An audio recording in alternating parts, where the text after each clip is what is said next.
Good morning students. I am Priya. You are watching EduStar Class 3 Science Term 1 Revision. In this session, we are going to revise Science Term 1 portions. The first 4 lessons in your science book is your Term 1 portion. First lesson, what do animals eat? You have to refer book as well as note for this lesson. Lesson 2, Safety. You have to refer only book. Lesson 3, Soil. Refer book as well as notebook for this lesson. Lesson 4, Living and non-living things. Refer only book. Okay students, let's revise these 4 lessons. First, what do animals eat? Different animals eat different types of foods. Based on food eating habits, animals divided into 3 types. They are herbivores, carnivores and omnivores. Do you remember what these animals eat? Animals that eat different parts of plants are called herbivores. The herbivores consume only plants. Some examples are zebra, cow, horse, goat, sheep, deer, and etc. The carnivores eat the flesh of other animals. These animals will hunt their prey. For example, lion, tiger, cheetah, snake, and fox, etc. What do omnivores eat? Omnivores eat both plant and the flesh of other animals. For example, bear, crow, peacock, and etc. Let's learn how do animals eat. Some animals swallow their food. Do you know what are they? The lizard, frog, and snake swallow their food as whole without chewing it. The frog and lizard have a long sticky tongue which is used to catch the insects. They then roll back the tongue into the mouth and quickly swallow the insect. Some animals eat only plants. Let's see how do these animals eat. Animals like cows and buffaloes first swallow their food without chewing it. Later, they bring the swallowed food back into their mouth and chew it very well. This is called chewing the cud. These cows and buffaloes are called cud-chewing animals. The giraffe has a long neck to reach the branches of tall trees to eat leaves. An elephant has long trunk which helps it to break branches and leaves of trees. It also used its trunk like a straw to suck water. The rabbits, rats and squirrels have sharp teeth in front. These teeth help them to bite nuts, fruits and seeds. So, these animals are called gnawing animals. Gnawing means to keep biting something. Next, some animals eat flesh. Let's see how do they eat. The lions and tigers have sharp, long and pointed teeth that help them to tear the flesh of animals they eat. They also have strong grinding teeth to chew the meat and bones. There are some animals which has special feeding habits. For example, the leech, mosquito feed the blood of other animals. Bees, butterflies have long sucking tube called proboscis to suck nectar from flowers. The earthworm eats soil which has parts of dead plants and animals in it. The cat and dog lap up milk or water with their tongue. This way of drinking liquid is called lapping. We saw the different food eating habits of animals. From this we come to know all animals feed on other animals or plants. So, all living things depend directly or indirectly on plants for their food. Remember well, all food chain begins from plants. For example, caterpillars eat leaves. Many small birds eat caterpillars. The small birds are in turn eaten by big birds such as eagles. So, this chain of eating and being eaten is called food chain. Like this, many food chains are there. See here, grass, grasshopper, frog, snake, eagle. Here, the grass is eaten by grasshopper, the grasshopper is eaten by frog, the frog is eaten by snake, the snake is eaten by eagle. Okay students, read this lesson well and understand the important points. Also, study this lesson 1 in your classwork. Next lesson is safety. Why do we follow the safety rules? Because the safety rules prevent us from the accidents. We should be safe at home, on playground, in school, on road. While at home, we gently work with knife, blade, scissors and electrical gadgets. While working with sharp instruments like knives and blades, we should be very careful. They can cut our fingers. Handle electric plugs and plug points carefully as they can give an electric shock. Never touch them with wet hands. Don't take any medicine without asking your elders. A wrong medicine can cause you harm. Never play with matchsticks, a gas stove, and a burning candle. You can burn yourself. Never wear synthetic clothes when you go near a fire. Such clothes can catch fire easily. At bathroom, don't leave soap bar on the floor. Be careful while walking on wet bathroom floors. You may slip and hurt yourself. Next, let's see the safety rules on the playground. Always follow the rules of the game. Play in safety places and not on the road. Don't hit your opponent. Never play near the thorny hedge or barbed wires. Enjoy on swings by taking your turn. If you want to fly a kite, you should go to the park or an open space. Don't fly kites from the terrace or the rooftop. While at school, you have to follow the following safety rules. Don't run about in the classroom. You may trip and fall. Never jump on the desks. Don't throw chalk pieces or foil ball at one another. Don't push anybody while entering or leaving the classroom. Walk in the corridor instead of running and jumping. Go up and down in the stairs in a queue. Hold the railing on the staircase. Next, safety rules on the road. Always cross the road at a zebra crossing. If there is no zebra crossing, first look to your right, then to your left, and then again to your right. If there is no vehicle coming, then cross the road carefully. Never run across the road. Don't hit stray animals on the road. Follow the traffic rules while on the road. Always walk on the footpath. Always keep your ears open for the sound of approaching vehicles. So, the things which can happen suddenly and harm or injure us are called accidents. After an accident, the first help given to an injured person immediately is called first aid. Remember these things while giving first aid to someone. Never get panicked first. Stay calm. Don't crowd around the victim. If the person is hurt, clean the wound with the antiseptic liquid. Tie a clean bandage around the wound.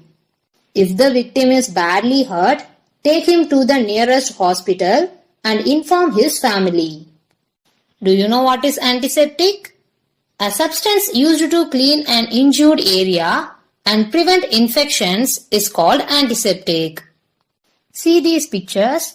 These are the some items in the first aid box. Adhesive bandage, Dettol, cotton, Burnol, gauze and band-aid. Dear students, read and learn the important points in this lesson. Also study the book exercises. Next, lesson 3 soil. Soil forms the topmost layer on the earth's surface. It is very important for all living beings as most of the plants grow in the soil. Roots of a plant go into the soil to get water and minerals. Plants grow best in rich and deep soil. Let us see how this soil formed. It is said that it takes about 1,000 years to make an inch of soil. Believe it or not, but it is the weather that helps in the formation of soil. When the weather gets hot, the rocks grow bigger. When the weather gets cold, the rock becomes smaller. This continuous heating and cooling of rocks breaks them into smaller pieces. Flowing water pushes and rolls over these rock pieces and carries them to far-off places and turns these pieces to even smaller pieces. When these pieces get really small, they turn into soil. So, the process of breaking of rocks into smaller pieces by natural forces such as the sun's heat, wind, and rain is called weathering of rocks. Next, what does soil contain? Soil contains pebble, sand, clay, and humus.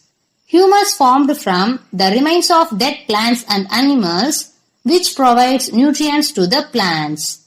It also holds water for the plants. Soils of different places on the earth differ from one place to another. Soil also contains air and water. There are different kinds of soil. The type of soil depends on the parent rock from which it is formed and the substances it contains. There are many types of soil. The most common are clay soil, sandy soil, loamy soil. The clay soil is made up of very fine particles. Clay soil is very sticky and is smooth to touch. There is very little air in this type of soil. A lot of water can be held by clay soil. Next is sandy soil. Sandy soil has the largest particles. The particles are loosely packed and there is a lot of air in the spaces between the particles. Sandy soil can hold very little water. The next very important type is loamy soil. The loamy soil contains both sand and clay. It feels smooth and powdery.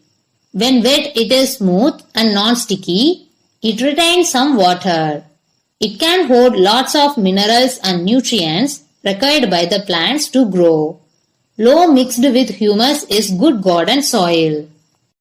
Do you remember what are the uses of soil? As we have already learned, plants grow in the soil. The soil holds the roots and gives support to the plant. It also supplies water and nutrients to it. Sometimes manure is added to the soil to make it fertile. The leaves and cow dung are used to make manure. Many worms and insects live in the soil.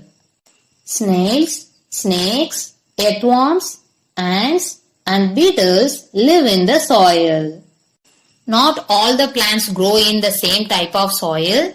For example, rice and bean plants grow well in clay soil, while millets and barley, cactus need sandy soil to grow. I hope you understand this lesson. For this lesson 3, refer classwork as well as book for Term 1. Next, lesson 4, living and non-living things. What are living things? The animals, plants, flowers, insects are all living things. Living things have life. Things which need food, breathe, move, grow, respond to stimuli, and reproduce are living things. Things which do not show these characteristics are non-living things. Some things such as sun, wind, soil, mountain, plants, animals occur in nature. They are called natural things. In these, sun, wind, soil, mountain are natural non-living things. Things which are made by man are called man-made things.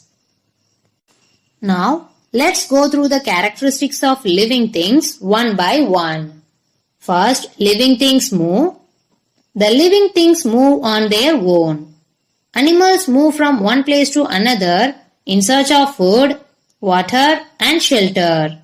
Different animals move around in different ways. Animals such as cats, horses, and lions walk and run with the help of their legs. Birds such as parrots and sparrows fly with the help of their wings. Fish swim with the help of fins. Then what about the plants? The plants do not move from one place to another, but they show movement in some specific ways. For example, the sunflower turns its head to face the sun. A bud slowly opens to bloom into a flower. Similarly, the leaves of the touch-me-not plant close when they are touched. But the non-living things do not move on their own. For example, you will have to push a ball to move it. The next characteristic is living things need food. The living things need food and water to get energy, grow, and remain healthy. Both plants and animals need food, but they obtain food in different ways. The animals either eat plants or the flesh of other animals as food. Animals such as cows and giraffes only eat plants. The lions and tigers eat flesh of other animals. Bats and rats eat both plants as well as the flesh of other animals. What about the plants? The plants do not depend on other living things for food. They make their food using water and air in the presence of sunlight. Have you ever seen your book eating food?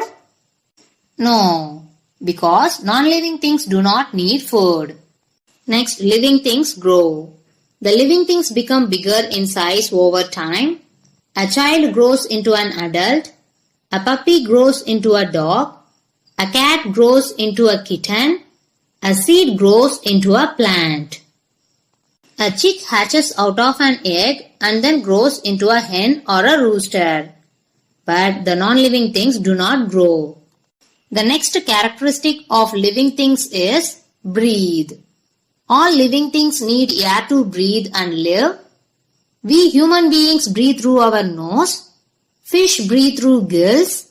Insects breathe through air holes called spiracles present on their bodies. The plants take in air through the tiny openings called stomata present on their leaves. Birds breathe through tiny openings on their beaks. These openings are called nares. But the non-living things do not breathe. Next characteristic is living things respond to stimuli. Living things feel and respond to changes around them. The factors that cause living things to respond are called stimuli. For example, you will immediately withdraw your hand if you touch something hot. The stimulus here is the hot object and the withdrawing of your hand is the response. For example, the leaves of touch-me-not plant close when touched. The morning glory opens its flowers in the morning and closes them in the afternoon. Similarly, seedlings bend towards light and the roots of plants move towards water. But the non-living things do not respond to stimuli.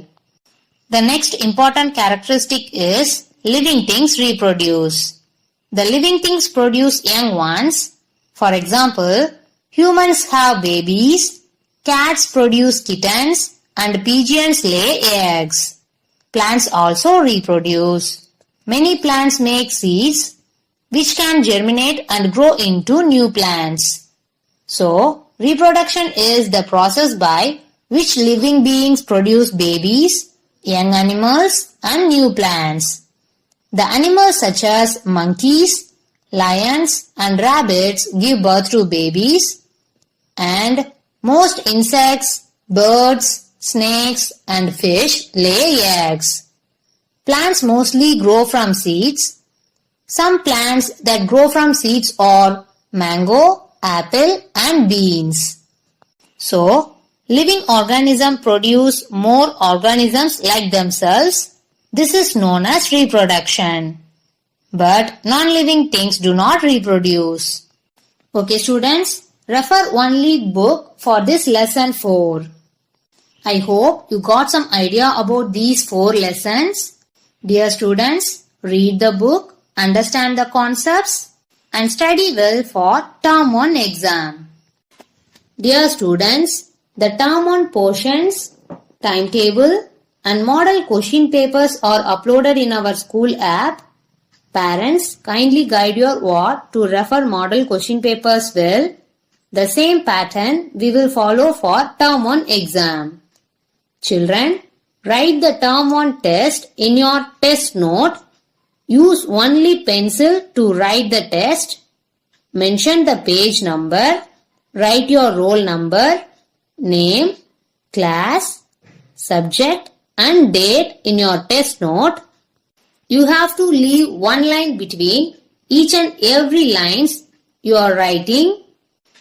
Write only the answers. No need to write questions. Write the Roman letters and question numbers correctly. Dear parents, once your ward completed the test, take a clear image of the test note pages and mail us. While sending mail, mention your ward's roll number and the subject. For example, if you are sending the science answer sheet, mention science near to your ward's roll number. My dear children, all the best for your science Term 1 exam.